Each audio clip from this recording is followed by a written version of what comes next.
आलयं करुणालयं नमामि भगवत्पादं शङ्करं लोकशङ्करं शङ्करं शङ्कराचार्यं केशवं बादरायणं सूत्रभाष्यकृतौ वन्दे भगवन्तौ पुनः पुनः। ईश्वरो गुरुरात्मेति मूर्तिभेदविभागिने व्योमवद्व्याप्तदेहाय दक्षिणामूर्तये नमः। गुकारस्त्वन्धकारो वै ऋकारस्त्वन्निवर्तकः अन्धकारनिरोधित्वात् गुरुरित्यभिधीयते। सदाशिवसमारम्भां शङ्कराचार्यमध्यमाम् अस्मदाचार्यपर्यन्तां वन्दे गुरुपरम्पराम्। ॐ सहना भवतु सहनौ भुनक्तु सह वीर्यङ्करवावहै तेजस्विनावधीतमस्तु मा विद्विषावहै। ॐ शान्ति शान्ति शान्तिः। ॐ मौनव्याख्या प्रकटितपरब्रह्मतत्त्वं युवानं वर्ष्टिचान्ते वसदृशगणैः आवृतब्रह्मनिष्ठैः आचार्येन्द्रं करकलितचिन्मुद्रम् आनन्दरूपं स्वात्मा रामं मुदितवदनं दक्षिणामूर्तिमीडे। पुनिपे भूमिभागे निषन्नं सकलमुनिजनानां ज्ञानदातारमारात् त्रिभुवनगुरुमीशं दक्षिणामूर्तिमीडं ध्वननमरणदुःखदेवदक्षं नमामि। चित्रं वटतुरुर्मूले वृद्धा शिष्या गुरुर्युवा गुरोस्तु मौनं व्याख्यानं शिष्यास्तु छिन्नसंशयाः। निधये सर्वविद्यानां विषवे भवरोगिणां गुरवे सर्वलोकानां दक्षिणामूर्तये नमः। ॐ नमः प्रणवार्थाय शुद्धज्ञानैकमूर्तये निर्मलाय प्रशान्ताय दक्षिणामूर्तये नमः। ॐ विश्वं दर्पणदृश्यमाननगरी तुल्यं निजान्तर्गतं पश्यन्नात्मनि मायया बहिर्वो भूतं यथा निद्रया। यत्साक्षात्कुरुते प्रबोधसमये स्वात्मानमेवाद्वयं तस्मै श्रीगुरुमूर्तये नमः। इदं श्रीदक्षिणामूर्तये बीजस्यान्तरिवाङ्जुदो च गदिदं प्राङ्निर्विकल्पं पुनः मायाश्रितदेशकालकलना वैचित्र्यचित्रीकृतं मायावीव विजृम्भयत्यपि महायोगी वयस्वेच्छया तस्मै श्रीगुरुमूर्तये नमः। इदं श्रीदक्षिणामूर्तये यस्यैव स्फुरणं सदात्मकम् असत्कल्पार्थकं भासते साक्षात् तत्त्वमसीति वेदवचसा यो बोधयत्याश्रितान्। यत्साक्षात्करणात् पुनरावृत्ति ब्रह्माम्बो निधौ तस्मै श्रीगुरुमूर्तये नमः। इदं Shri Dakshinamurtaye Nana Chitra Gatottarastita Maha Ipa Prabhabhaswaram Jnanam Yasya Tu Chakshuradikarana Dvara Bahispandate Janamiti Tameva Bhantamanu Nibhati Samastam Jagat Tasmai Shri Guru Murtaye Namaitam Shri Dakshinamurtaye Deham Pranamapi Indriyanapi Chala Buddhim Cha Shunyam Viduhu Stri Balandha Jadopamastwamiti Bhrantabhritam Vadinaha Maya Shakti Vilasa Kalpita Maha Vyamoha Samharine Tasmai Shri Guru Murtaye Namaitam Shri Dakshinamurtaye.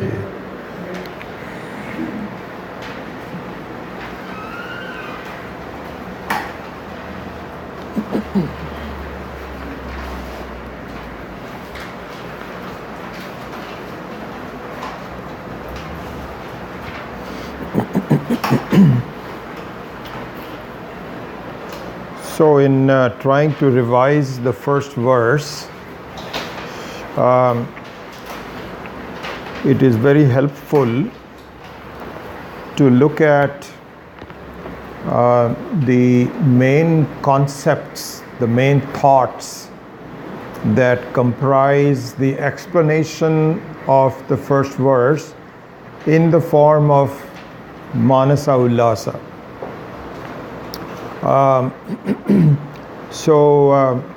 I think this was, I'm happy we did this, because this way you can focus in on what the main concept is, because otherwise you get into the details of analyzing the individual words and sentences.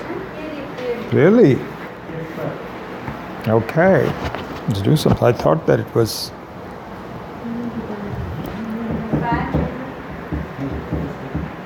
This one is on. Maybe increase the volume just a little bit. And I think this fan could be turned off. It's okay. Yeah, I think that. I'll also clip it a little bit closer to. Yeah, today is not that warm. And if it is warm, it is warm. It's more important to hear than to be cold. Huh? Okay, this is better? Huh? Okay, all right.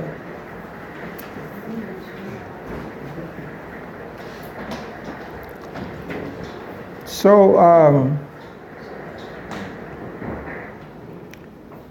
oh good. Now it is, maybe I need to lower my voice, it's too loud. So the concepts behind, this is interesting that it is to understand the reality of ourselves and Parameshwara. Really speaking, this is a good way to look at it, and I may even emphasize it more and more. The understanding of the self really means the understanding of Parameshwara.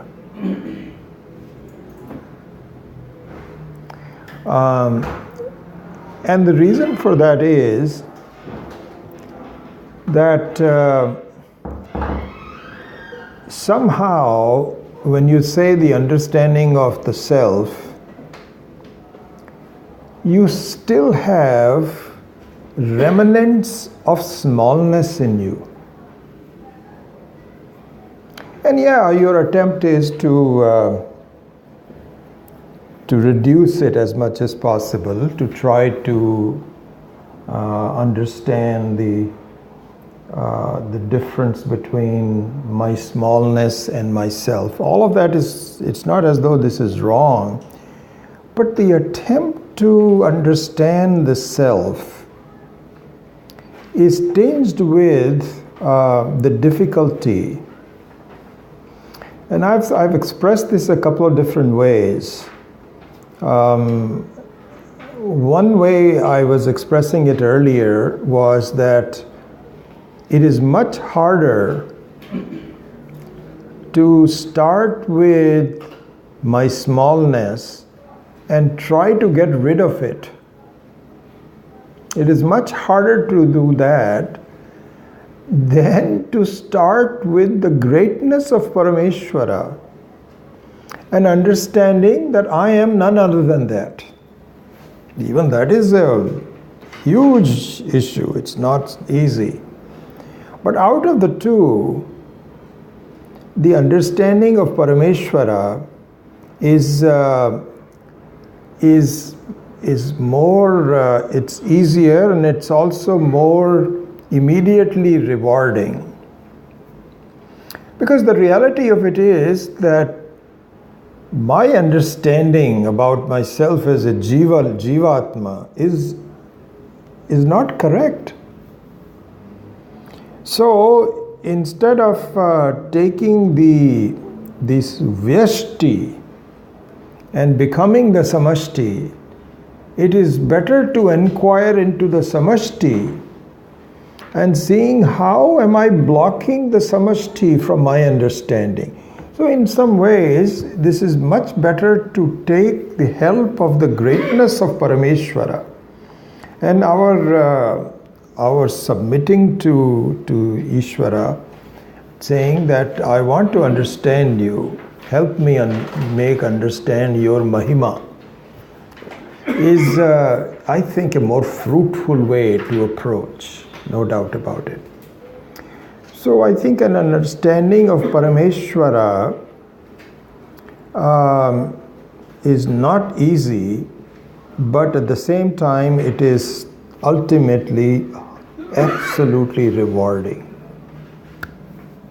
And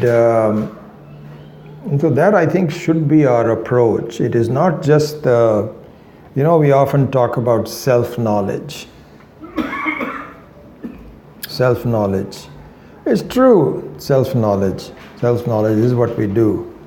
And in some ways, Swami Dayanand also was somewhat critical, if you may, of the who am I approach, which was espoused by Ramana Maharshi. Who am I? Who am I? If you keep on inquiring, who am I? Technically, it is not incorrect. But practically speaking, and my understanding of the approaching of the Ishvara, it comes from a different source, not from Dayanandji. He didn't emphasize Parameshwara as much as I thought he should have. And part of it is that when he started teaching in the West, because most of our students were Westerners, then it was too much to bring in Parameshwara. I don't know. It's not as though he didn't know it.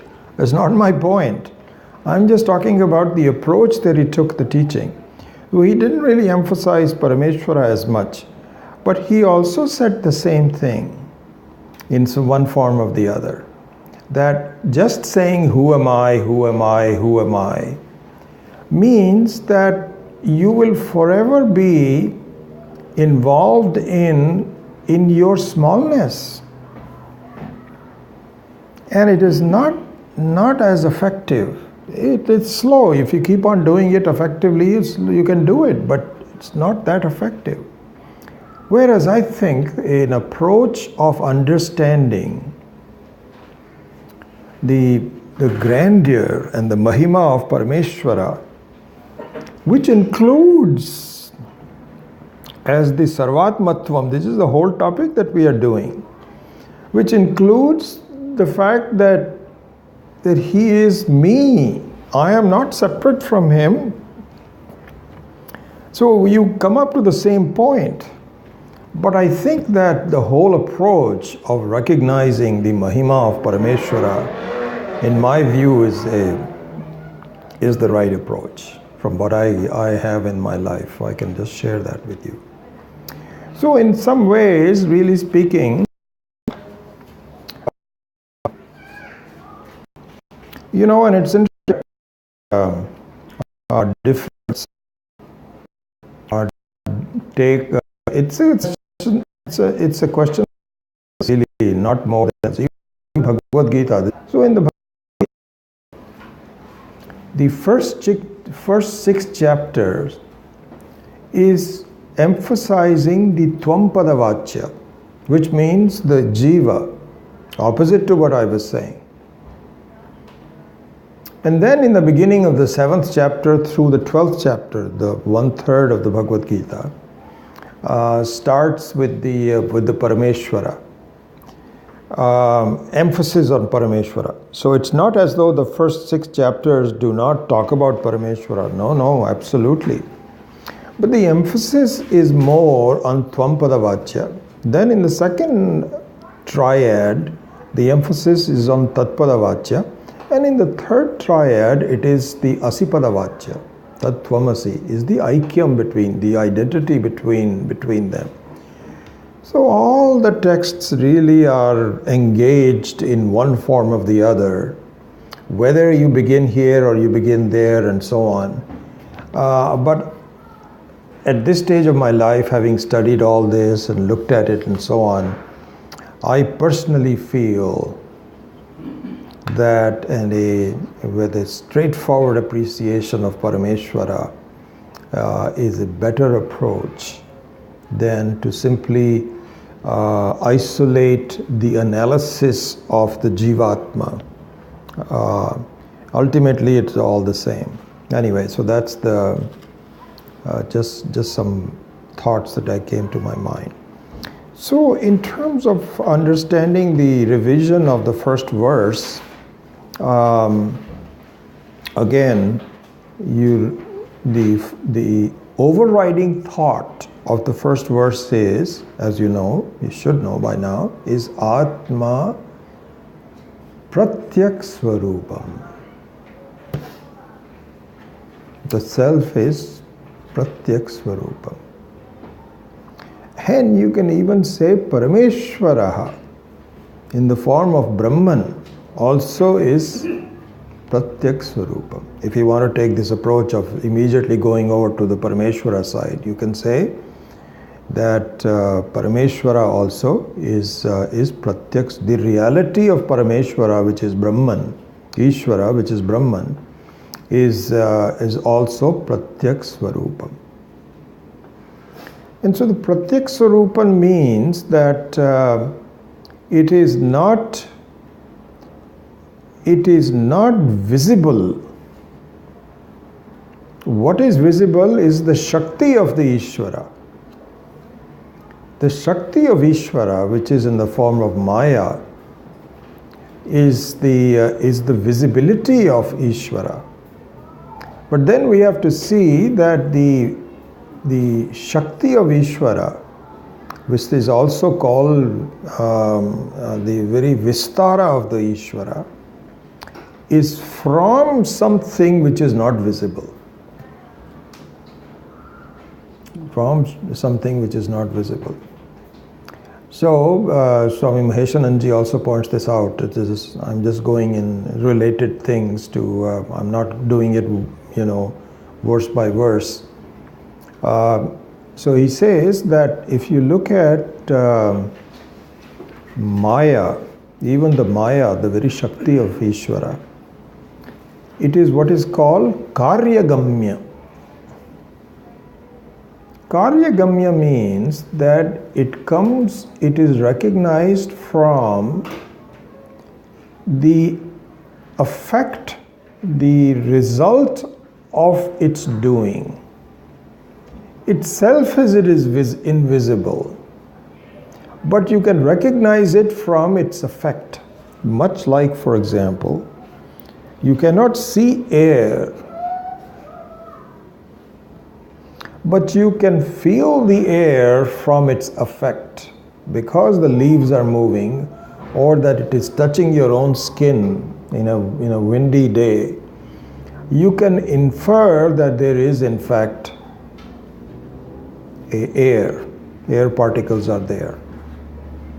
So similarly, sometimes even the light that you see, you don't see the light itself, but you can see the reflection of the light in the objects. From there you can say yes. Here we can see the source of the light itself also, but generally speaking, you don't really look at the light, but you look at the effect of the light. So similarly, the Shakti of Ishvara is visible to you, but Ishvara is not visible to you. And the reason that Ishvara is not visible to you is because it is you.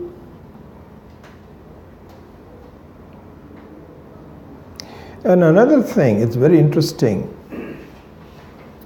The Shakti of anything does not have an independent reality from the Vastu whose Shakti it is. Shaktiman. Shaktiman means the one that has the power, the Shakti. And so the Shakti is never separate from the Shaktiman. Because if it were to be separate from the Shaktiman, then it will appear separate from the Shaktiman. See the thing. If the Shakti has Satta, because really speaking, any Satta means the very reality that something is what defines our visibility. We cannot, if nothing is visible to you, nothing is possible for you to see, nothing is experienced by you, then it is not a Shakti. It is not something. So you experience Shakti, all right, Shakti of the wind, of the light, and so on and so forth. But the Shakti of the person is non-separate from the person. This is a very important thing to see. It is non-separate from the person. How can we say that? Because if it could be separate from the person, then it can appear separate from the person. It never does it. The best example is that of a dream. The dream doesn't have its own satta. Just like, for example, the ornaments do not have their own satta. The ornaments, the satta of the ornament is the satta of the metal that the ornaments are made out of. So similarly, the dream has some kind of a satta. That is the Vistara, that is the whole Shakti. But that Shakti of the dream is always based on the Shakti of the consciousness. Not the Shakti of the consciousness, it is based on the consciousness. So therefore, and the consciousness is nothing but you. And so you are the Pratyak Swarupam, that the result of this whole analysis is that I am Pratyak Swarupam. And I have certain powers, and the powers depend upon me. They can never exist separate from me. And so I should see what is the Adhisthana of all the things that are happening to me. And that Adhisthana is nothing but Parameshwara. And the Parameshwara is the one that has given me the power to dream, to have some small. In fact, all this will come. It will come in the Yeah, so it'll come a little bit later on number 11. Ishwaratva, Jivatva, Sarvatmatva, Nirupanam. Verses number 16, 17, 18. So I'm actually borrowing some of the things that I should be talking about later on. So let's go with the actual translation at this point. So we had done number 1 through 4 last time.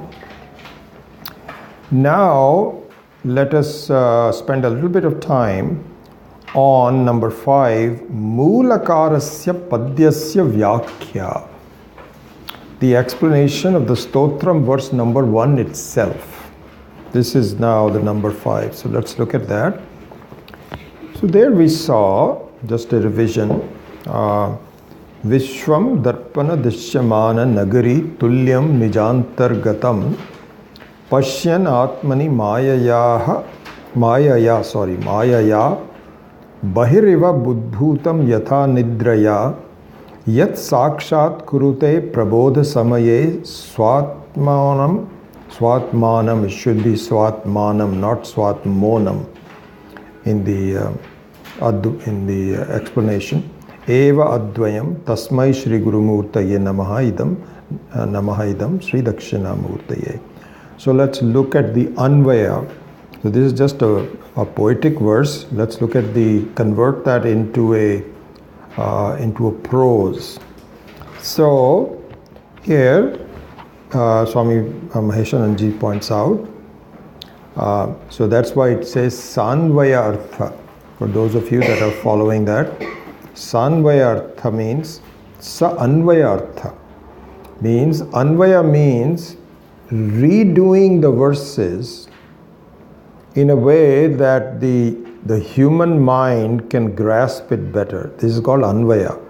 Repositioning the words in a prose form, along with the Artha, along with the meaning. So that's what is called Sanvaya Artha. So it starts with Yaha. Yaha. And then it ends with Tasmai. So I will do some even more Anvaya, even beyond what Swami Maheshananji has said. So the one, and then there's a series of explanations of what is constituting Yaha, means this, the one. To that person, Tasmai Shri Gurumurtaye, the Shri Dakshinamurtaye Idam Namaha, my Namaha, my Namaskara. And Namaskara in the form of understanding. In fact, this is interesting. If you think about it, our famous greeting from India is Namaste. These days, what the famous greeting these days is? I see this happening more and more. This is actually very good, because that means you don't touch the hand with all the germs and so on and so forth, So wonderful. And but you do have to have some touch, so they just say quickly, and then we'll perhaps just wipe it off and so on. But we go even better than that. We say Namaste. Have you ever considered what the meaning of Namaste is? The meaning of Namaste is, I bow to you. And it's good that we don't bow like the Japanese do. The Japanese almost bend from their waist. They have their own way of bowing. They literally bow like this. So our back is not that strong or not that supple. So we keep standing, then we just do it with the hand. So the Namaste means, really, but this is the meaning of Namaste. I am now paying attention to you. That is the real meaning. You cannot say Namaste. You can say on the phone, Namaste ji, that you can do. But really in person, you have to look at a person. So the meaning of bowing is, for this small time, I am de-recognizing my other thoughts and focusing on you. And part of that could be that I recollect my friendship with you. So you bring out your recollections, or you can say, when you say namaste, so to a new person, I want to know more about you. So the namaste is always in terms of focus and understanding. Namaste. Just for I have only like 10 seconds. I have to do namaste to a number of other people. But for this 10 seconds, you are on my mind. I'm looking at your body, and hopefully I'm also thinking of you as a person, your thoughts. I mean, you cannot go on and on, but just for a short time. So similarly here, Tasmai Shri Guru Murtaye Namaha Idam Dakshinamurtaye. So this Namaha means, and in fact, as you know, we've talked about this, and we'll perhaps take a class on this in the Panchakshari. Om Namah Shivaya. Om Namah Shivaya. Sorry, Om is not part of the Panchakshari. So Namaha means there are two aksharas. Then Shivaya is 3. So those are 5 vowels. 5 consonants. 5 consonants with the vowel, it turns out. So it's called Panchakshari Vidya. Panchakshari. And there is a whole book written on one of the disciples of Adi Shankara. I don't remember which one it is. My memory is starting to fade. I used to know that, but one of the 4 disciples of Adi Shankara wrote this very famous book called Om Namah Shivaya. Namah Shivaya. Om is just added to it. And there are 19 interpretations, all relevant to the Namah Shivaya. But the most important interpretation, the primary interpretation is Namah Shivaya means the word Namaha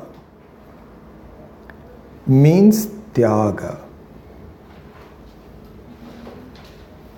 Means Tyaga. And so even in the social setting, you can see when you say Namaha, Namaste, that means even if you are a very famous person, famous person means they won't even say Namaste to you. You do the Namaste to them. So they will say Namaste, they'll say, good, thank you for doing Namaste to me. Or they might say Namaste. You don't know what kind of a great person it is. But when you do Namaste, means I give up my old preoccupation and my identity with other things, and I am now focusing on you. But here the more sublime meaning of Namaha, Tasmai Namaha, means that I bow to you by focusing on the understanding. You remember I told you this. So this is a stotram. Swami Maheshanji, I'll just revise. This is a revision, so you don't mind my saying it again and again, because it is clearly a revision. So you cannot hold me guilty of saying, hey, you already said that before. So I told you this is a revision, didn't I? So there Swami Maheshanji pointed out that normally, it's interesting, until we look at something 3 or 4 times, it does not become embedded in our mind. So that's why the meaning of revision in Vedanta is very important. Anyway, Swami Maheswarananji had pointed out that when you do stuti of someone, you always compare it with somebody better. Remember, I told you that. But here there is nothing better than Ishvara. Nothing better than Ishvara. So what are you going to do? Does it mean it is meaningless? Does it mean you don't mean what you're saying? No. What it means is that may I bow to you by attempting to know you better.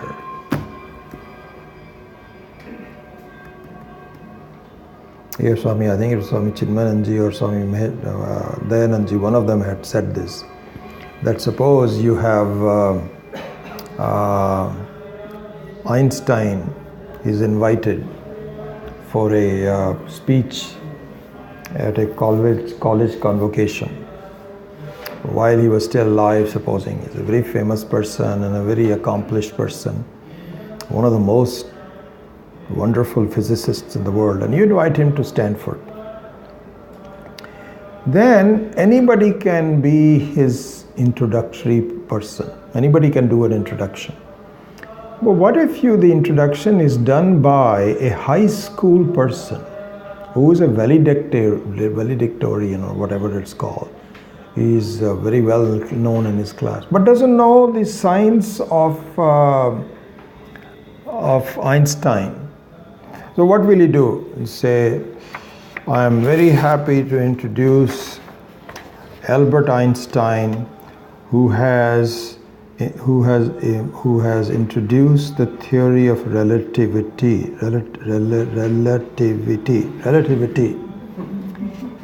See what he's going to do? But the understanding is not there. Will that speech really, people will take their cell phones out and do something while they're speaking.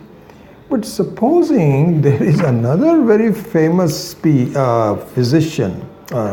physicist rather, who understands the theory of relativity. When he introduces Einstein, first of all, from his admiration, from his voice, from his looking at him, he will say, wow, we are very fortunate. What a great person you are. And we're very happy for you to do that.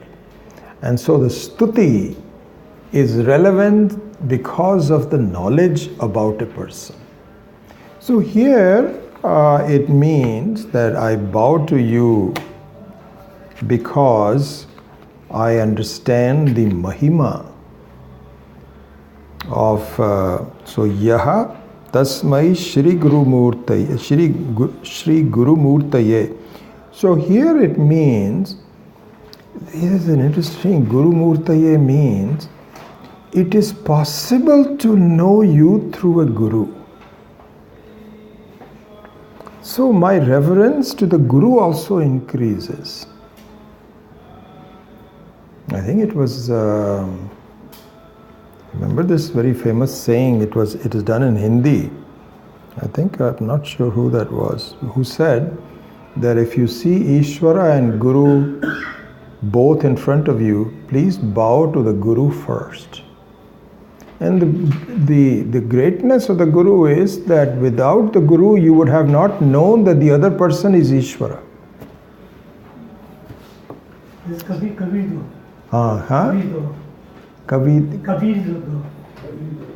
Kabir, sorry, okay. Yes, Kabir said that, yes. So this is something like this. So Shri Guru Murtaye. And so another thing pointed out in this is that Guru Murti alone is, in fact this will come later on also in one of the verses. I was revising the revision today, and it would say that that the Guru alone can, a person who has learned the Vedanta and has an understanding of what Ishvara is, alone is qualified to talk about the so the Ishvara in the form of Guru, my namaskar to you. Because otherwise, if the Ishvara, how is he going to explain to you who he is? Not possible without a guru. So Guru Murtaye, Shri Dakshinamurtaye. So here Dakshinamurti, as you know, is Shiva. So we are all Shiva Bhaktas in one form or the other. But the form of Shiva is that of a teacher. Because Shiva has many roles to play. He is the very essence of everything. He is also the one who is pure. So the word of Shiva means pure. Atma is pure. And one who is situated in the midst of impurity. It doesn't matter. Doesn't matter. And also wields power. So the serpent on his neck represents the ultimate power, silent power that can kill you. The snake is a valid understanding of the power of Shiva, because without legs it moves, and without sound it can bite you and kill you. No warning whatsoever. So it's a symbol of the power of Ishvara, Shakti of Ishvara. So anyway, this is Shiva. But also Shiva as a teacher. So Shiva Samarambham. From the beginning, this Shiva is the teacher. So this is the Dakshinamurti. Anyway, we spent a lot of time on that. Now let's go to the rest of it. So now the Stuti and the Namaskara to Shiva is in the form of the rest of the words. So we have already covered Yaha Tasmai Shri Guru Murtaye Namaha Idam Shri Dakshinamurtaye. So then he says, what does he do? Nidraya iva mayaya atmani nijantargatam vishwam bahir udbhutam yatha. He says, I am amazed at your Shakti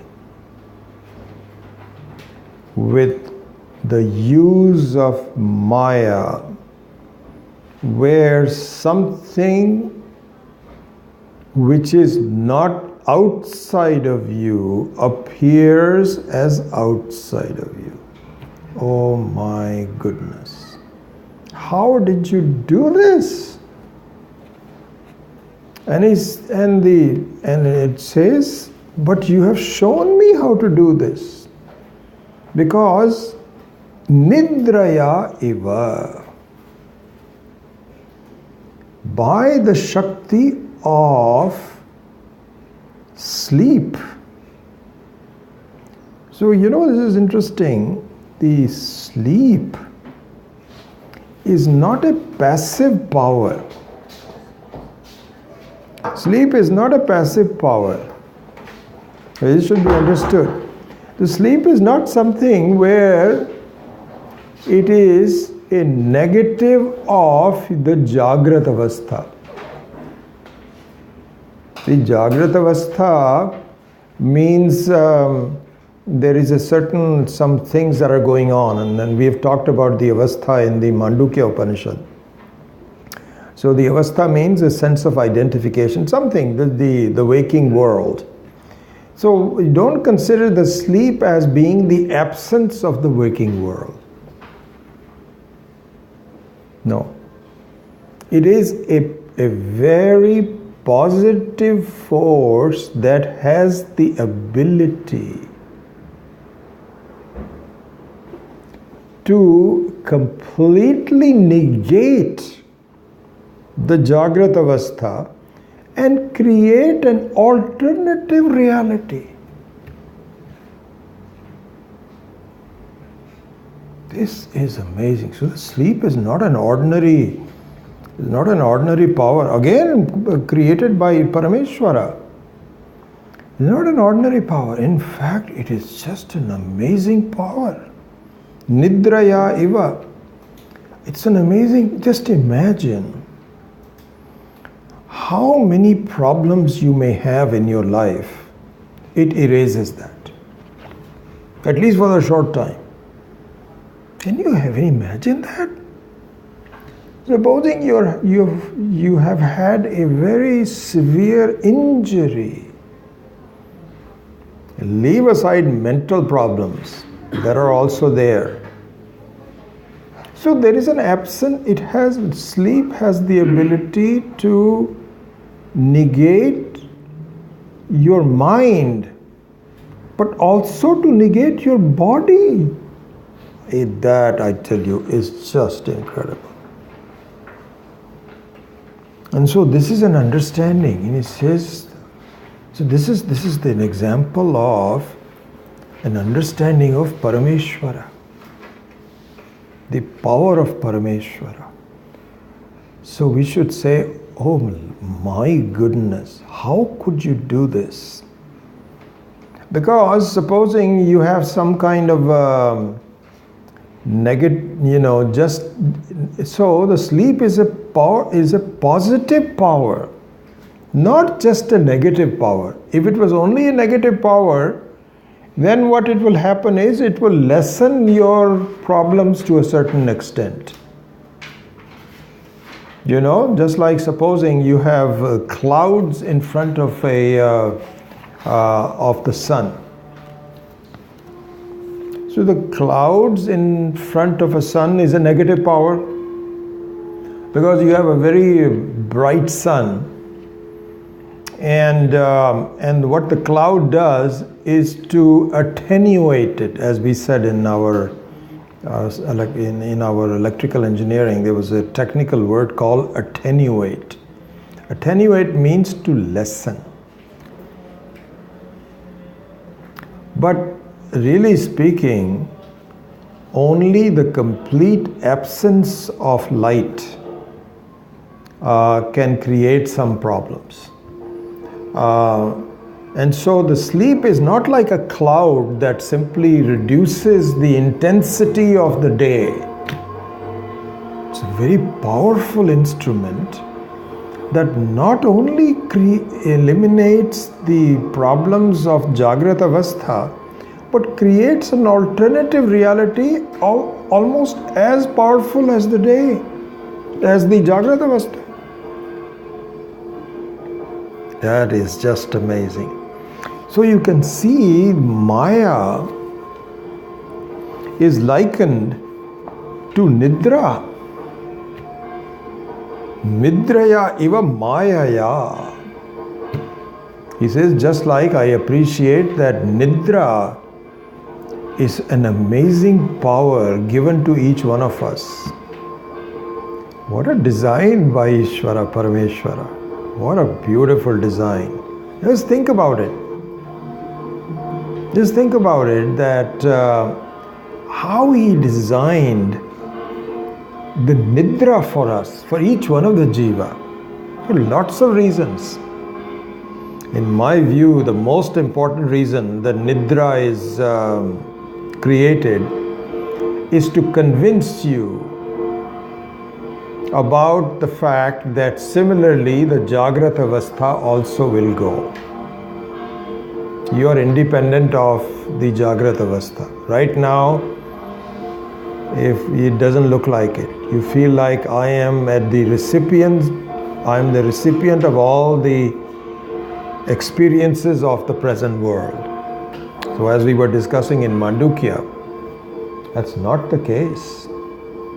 In fact, the Jagrata Avastha is nothing but an imagination on my part. It's a different imagination than the Swapna Avastha, but nevertheless it's an imagination. There is nothing outside of me. This is what he's saying. See, this is the very crux, the very first verse is very important. Vishwam darpana drishyamana nagari tulyam nijantargatam. It is non-separate from you. Why? Because, just look at this. Understand this very carefully. The satta of the Jagat is non-separate from your satta.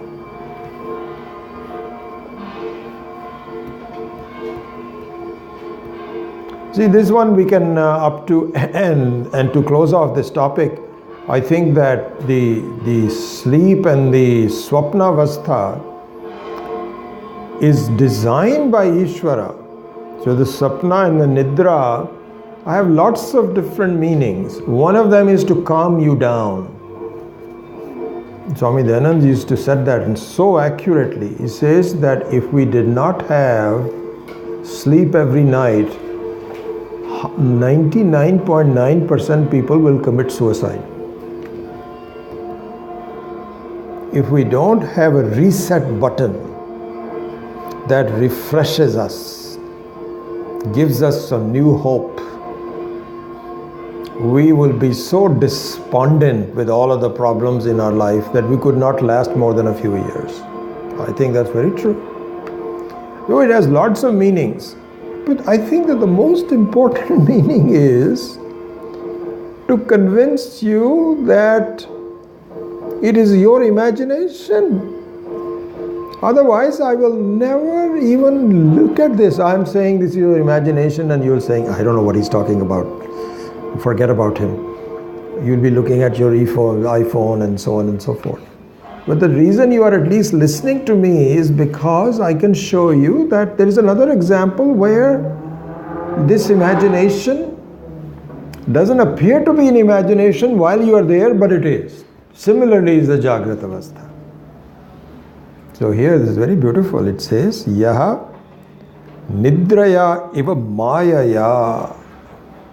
Just by the power of, and if nidra alone has this power for you and I, imagine the complete Maya, just much more powerful than nidra, much more effect, much more imaginative, powerful in projecting things. Why is it more powerful? Because the nidra simply gives you some temporary relief, but the Maya creates a sense of reality which is very hard to get rid of. In Gita also, Sri Krishna says, Duratyaya Maya. He says, my Maya is very difficult to cross. So powerful, because it confuses the heck out of me. Why? Because the person that I'm married to does not change. My life does not have a dramatic change. It has a sense of continuity, which means a sense of reality. And so this one, my mind says, how can this be an imagination? Yesterday also I had the same wife. Today also I have, and she's even worse today than she was yesterday. Don't call this imagination or something. She is calling me names and making my life very difficult. Maya. Maya says, let me create some problem for this guy. So the Maya is a huge power, but it can be crossed over by staring it down. Just you be more. So this is the thing, that Maya means Shakti. Maya means Shakti, and a very powerful, this is what I said, that Maya is a very powerful thing. But one who is even more powerful than the power is the one that has the power. Shaktiman. So instead of fighting the Shakti, take refuge in the Shaktiman, who is independent of the Shakti. Because the Shaktiman is essentially free form of the Shakti. Doesn't have to be stuck with the Shakti all the time. It's independent of the Shakti. This is why, you have Swami Maheshananji give this example, that the Shakti of fire is destructibility. Amazing. When you have a forest fire that just keeps on going and so on, you say, oh my God, how are we ever going to get hold of that? But the fire itself is very delicate. It can be your friend. It can warm up things in a gradual way. So anyway, I'm not sure that is relevant here. But the Shaktiman is the one I need to take a refuge on. And by doing that, I cross over the Shakti of the Maya. And so this whole teaching and this whole Dakshinamurti Stotram is to take refuge in the Shaktiman. And in doing so, you praise the Ishvara, the Shaktiman, by saying, oh my goodness, amazing how you do this. And what does he do? Atmani nijantargatam vishwam bahihi udbhutam. It appears to be outside of me. And the way to take refuge in the Shaktiman is to understand that no Shakti can be apart from the Shaktiman. That the Shakti is dependent on the Satta Spurti, the very existence and knowledge of the Shaktiman. And so this is another thing to say, the Shakti is a reflection. And reflection is jada, it is inert. Like if you're standing in front of the mirror and looking at yourself, your reflection in the mirror, even though it looks just like you, is inert. You are the Chaitanya Swarupam. And no matter what the mirror is showing, if you simply examine the content of the things on the mirror, it is jada. It is inert. There's no reality to it. So similarly, the whole world, this is what the verse is pointing out, that if you have so much happening, reflection on the mirror, darpana drishyamana nagari tulyam, like the reflection of the entire variegated aspect of a nagari, all that is just false. In fact, if you touch it, nothing will happen. You only touch the mirror. If you want to touch all the people that are moving around, cars that are driving and so on, you cannot touch any one of that. You only touch the solidity of the mirror. Similarly, when you see a movie on the screen, the movie has a lot of stuff.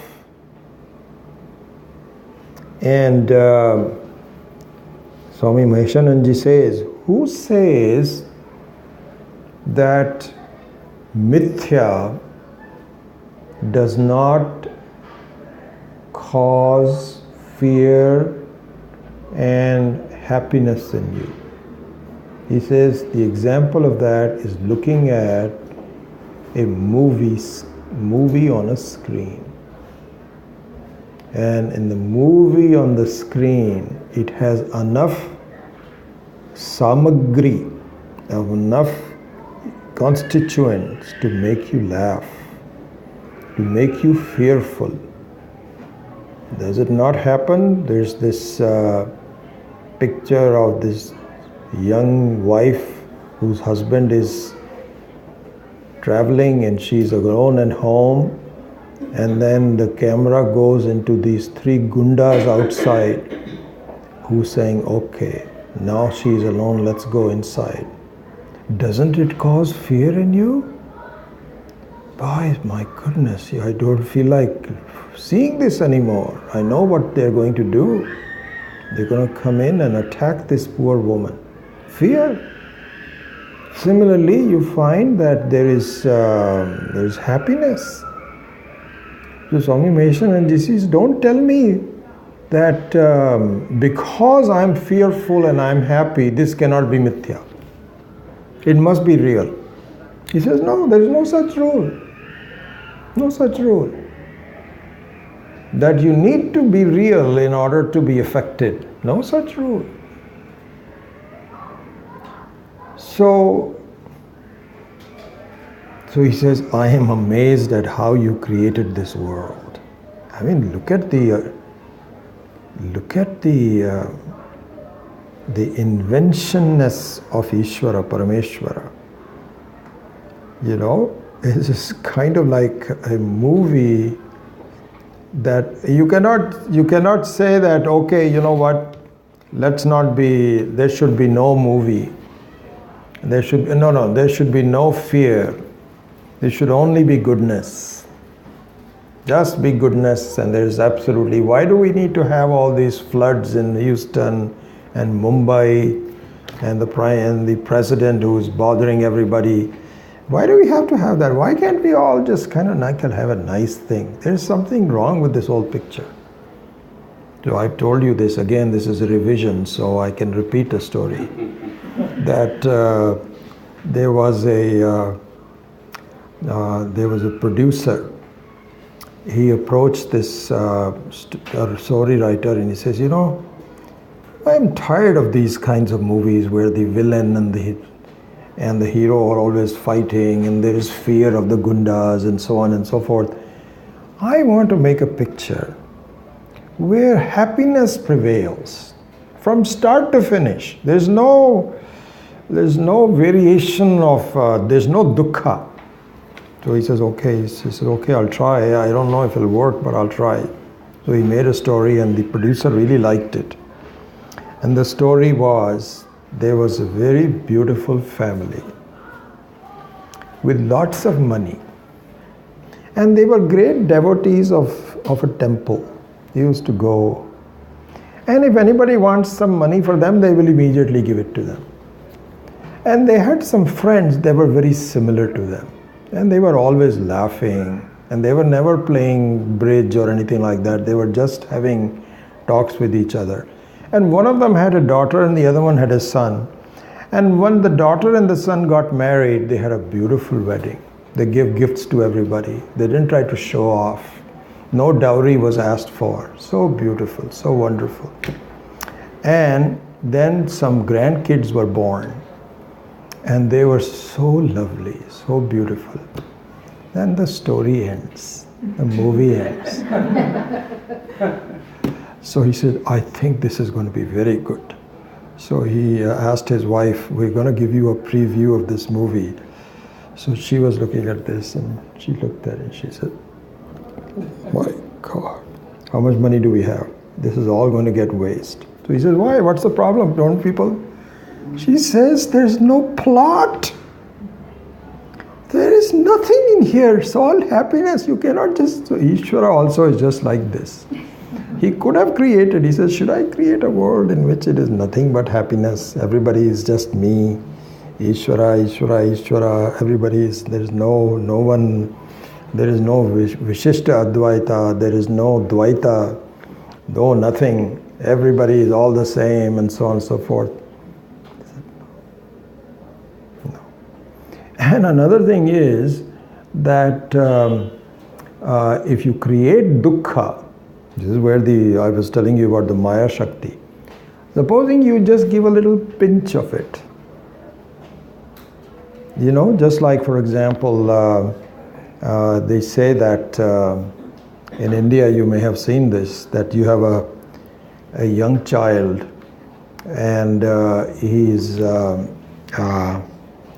know, so his mother is breastfeeding him. That's all, he's not getting real milk or anything.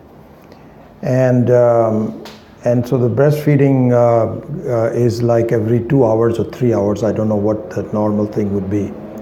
And the kid gets hungry in the middle. So he starts crying. So he wants to have another breastfeeding session. And the mother says, this is not the time for you. But the fellow cannot just, he's still crying. So what she does is, she plays a game with him. And the game is that she puts her dupatta, her chunni, and hides herself. And the fellow starts wailing. And then she unveils herself. And he says, oh, very nice, my mother is still there. Then she puts the dupatta again. So Ishvara could have made something like this so trivial that he gives you a little pinch of dukkha. A small dukkha, and as soon as you start crying, he says, okay, don't cry, okay, I didn't mean to really give you a botheration, and so on and so forth. Will we go with something like this? We'll say, you know, this world is, this is, so the dukkha has to appear real for it to have an effect. Otherwise, there'll be, you go to a movie and anyway there's a small dukkha and immediately something good comes, then you'll say, I'm not going to watch this movie. It's not worth anything. So what it is said is that until you have the semblance of real dukkha, which may last you for a whole life, you cannot appreciate the freedom from dukkha. And so therefore, Maya is a very powerful Shakti which is designed for continuity. It's almost like a test to see whether through the thinking. It's interesting that, you know, you look at Dakshinamurti, who is the designer of dukkha. And he also gives you freedom from dukkha.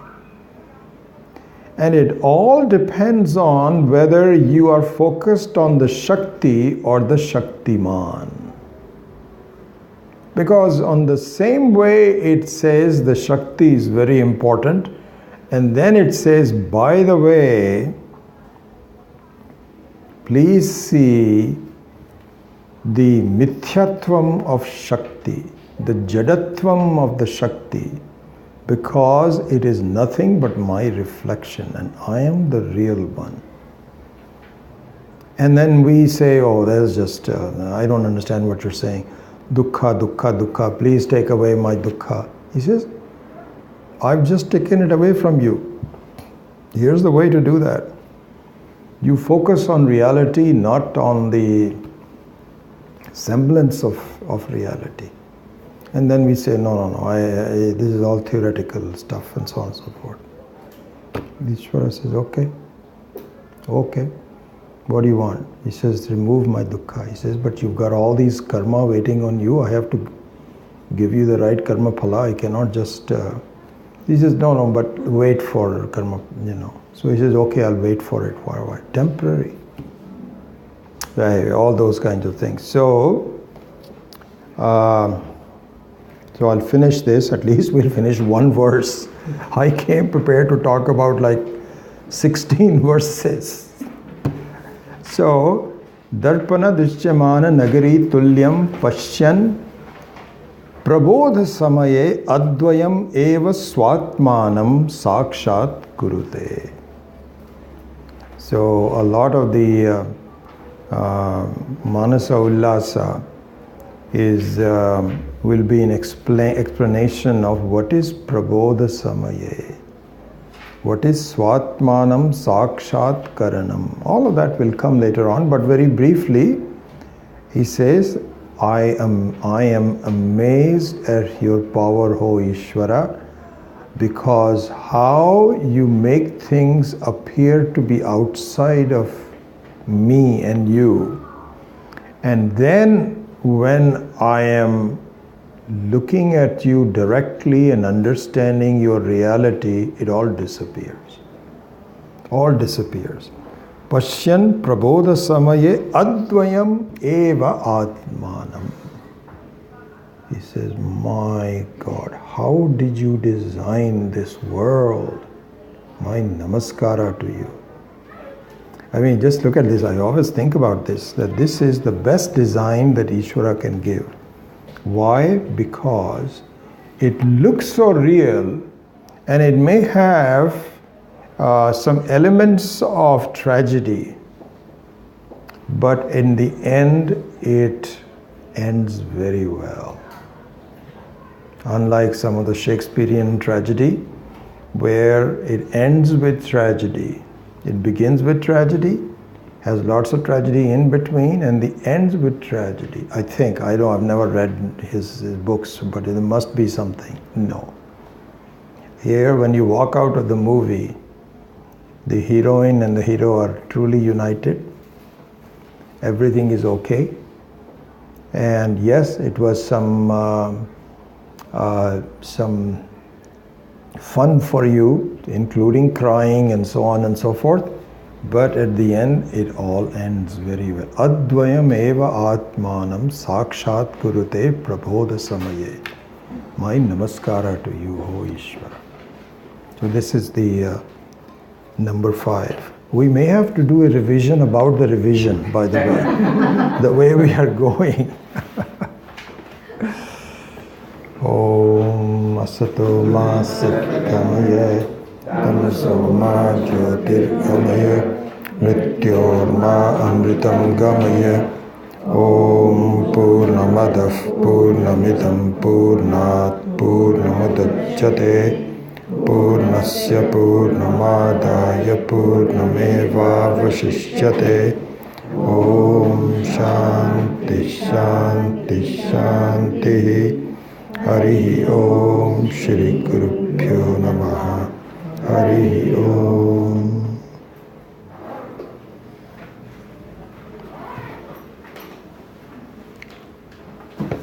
Yes, Vaidehi? Two questions. One is the Guru Murti. How do you describe Murti in the Guru Murti? Guru Murti means the Guru's Murti. The Murti of Ishvara in the form of a Guru. All of us are Murtis of the... But here this is a Guru Murti, means that it in the form of a Guru. Form of a Guru. And the second one is I'm having trouble when understanding that Nidra is Maya.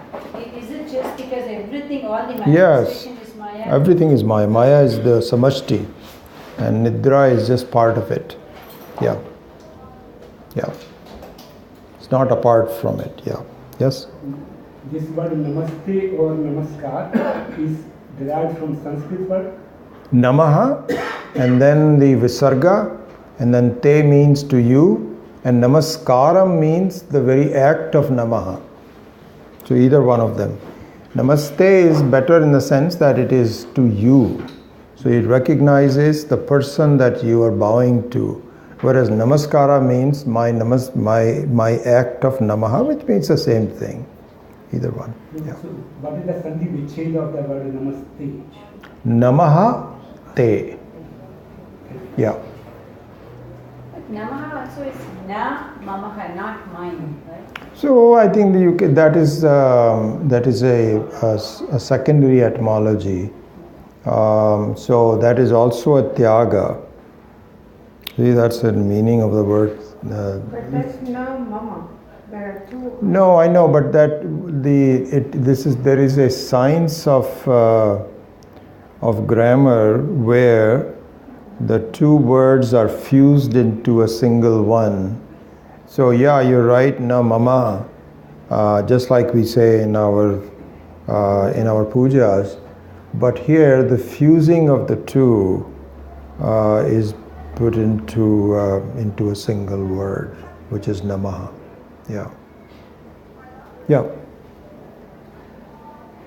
From this first verse, I've been revising it again and again to get a grasp of it. The sense I get is my dream experience is not very real, but I feel, my daylight experience. Well, the sutra says my daylight experience is no more real than my dream experience. Correct. But somehow I feel big disparity between the two. And what I mean by that is, when my dream experience ends, all the issues and the players end also. Yeah. Whereas in my day experience, the issue doesn't end when the day ends. Correct, yes. Right? And the players don't disappear or go away. Correct. And they keep on. Yeah, this is what we've been saying. Me. So when I meditate on this to get in-depth learning from it, this disparity content hammers. Yeah, so here's the thing. You are trying to do too much. At this point, you and I, at this stage, if we just stay at that level, are incapable of removing the disparity. Okay? So several things have to happen. It will go. The disparity will go.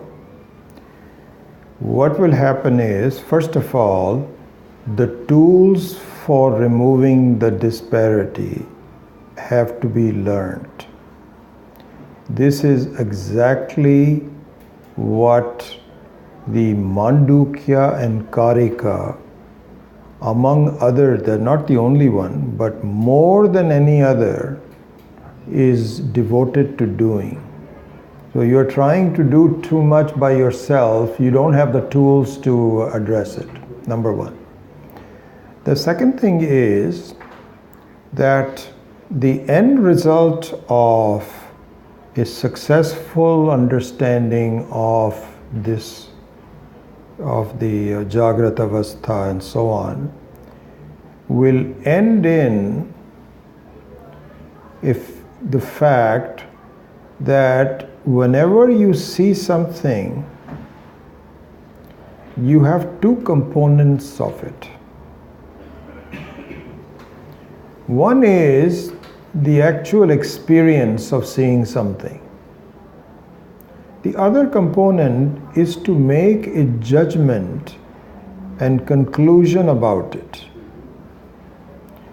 So I'm not going to give you the whole answer, but I'll just tell you where it's what they had. What will happen is that the experience will continue, but your conclusions will change. Right now, your conclusions are validly reasonable based on what you know. That this world is something very difficult to negotiate, there are a lot of problems, and I'm trying to negotiate all of this. This is the conclusion. So the world is seen as a problem. Once this is successfully negotiated, which will happen, absolutely happen. This is the Vidvat Anubhava, is that your experiences will not change. You will still see people and situations and so on, but you won't see that as a problem. So it means my attitude will change over time. more than an attitude, your entire understanding. It is happening. Really, for me also it is happening. And it will happen to everyone. I'm not done completely, but I see enough of the changes where what the supposing problems were no longer a problem. This is all Ishvara's Ichcha. And so at that time, so another thing is that in that state of understanding, you cannot negate a so-called problem unless you have found a solace in something alternative. Tyaga can only happen if you have discovered a sense of self-satisfaction. Only then you will do that. They say that give up all these activities and so on. You cannot give it up unless you're happy with something else. So there will be a dual, this is two sides of a coin. As you discover the Parameshvara within yourself, which is an alternate source of happiness, in fact the only source of happiness, which is better than the other one, then you will give it up. And from there, your conclusions about the world being a problem will slowly diminish. And but the experiences may still be the same. You may still be hungry. That will be even more advanced later on, where even hunger doesn't bother you. But at this point in time, yes, all the necessary experiences that you have to go through will continue. The unnecessary experiences, which are based on your conclusions, will go. So that something like that will happen. Yeah. So when you talk about Swapnavastha, the time period you're talking about is a day, in the morning it goes away. Correct. But our Jagratavastha, the time period is bigger, so it's also eventually going to go away. So the time period is bigger, but that is all from prarabdha. So let the prarabdha continue. Then you will actually enjoy the world, and the world will learn something from you. And so it will be joyful as it is. And so let it continue, because this is what is said, is very beautiful in Vedanta, that you feel that supposing I become a jnani and I know the whole thing very clearly, and so as Arjuna says, that what does a jnani look like, what does he talk, and so on. So Vishwara said, okay, this guy is a jnani, and poof, he's gone. Who will teach? Only a jnani should teach. Otherwise there is an andhakara for the guru, and he also spreads some more andhakara for others. That doesn't do that. So only a jnani can teach an ajnani. And so for that reason also, and to set an example for others, and to fulfill your own prarabdha, the body, etc. will continue. Yeah, but not a problem. Not a problem. Because right now we say, oh my gosh, once I do that, the whole thing should disappear like a dream. If it doesn't happen as a dream, it's not a problem. Yeah.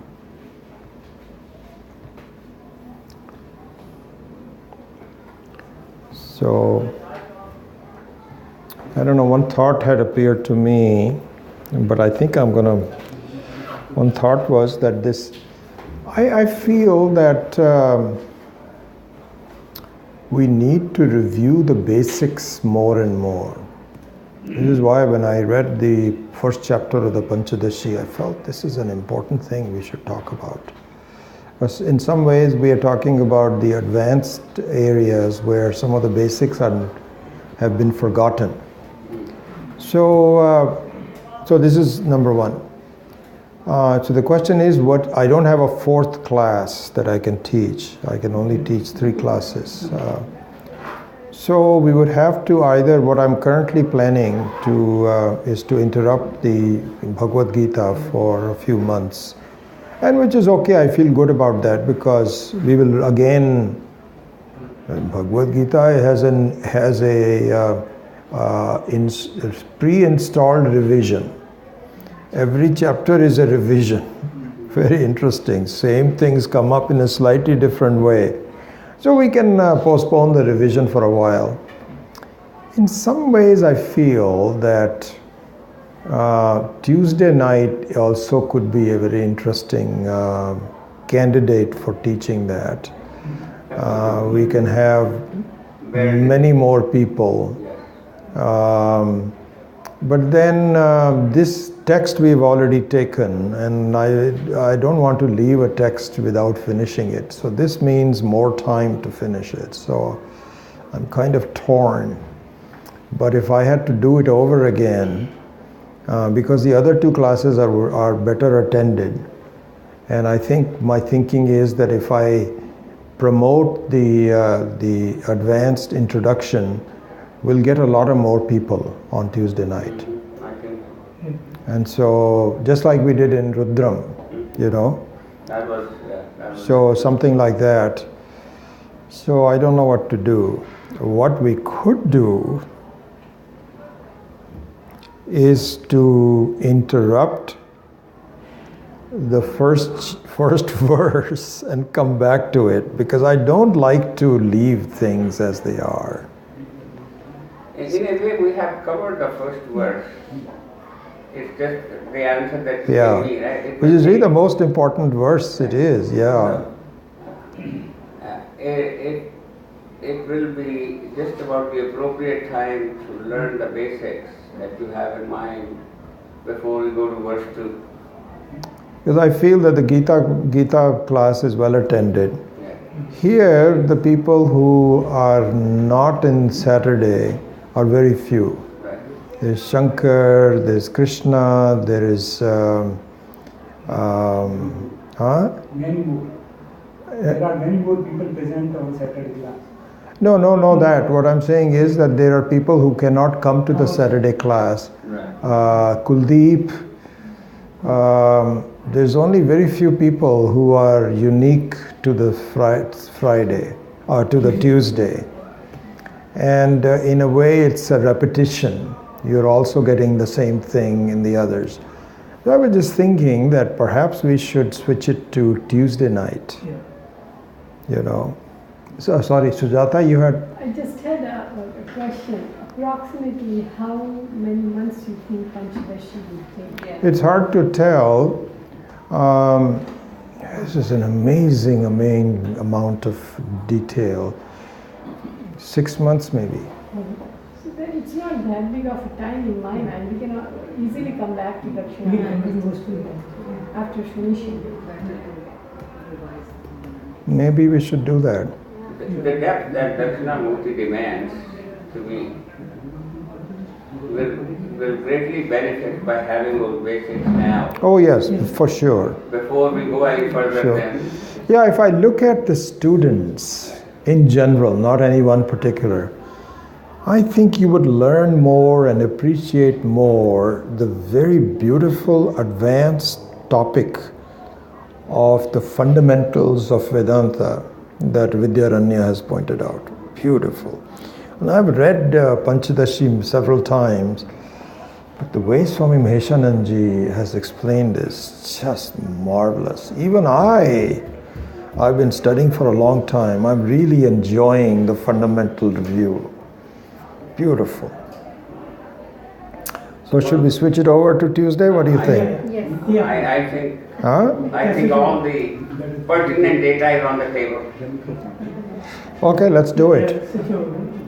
Let's do it, because I'm a little concerned that the incremental value of the Tuesday night class is good for the people that don't come for Saturday, and that's only half a dozen people. Right. And this, because my time is also getting so I think I'd like to. So I think with that, what I want to do is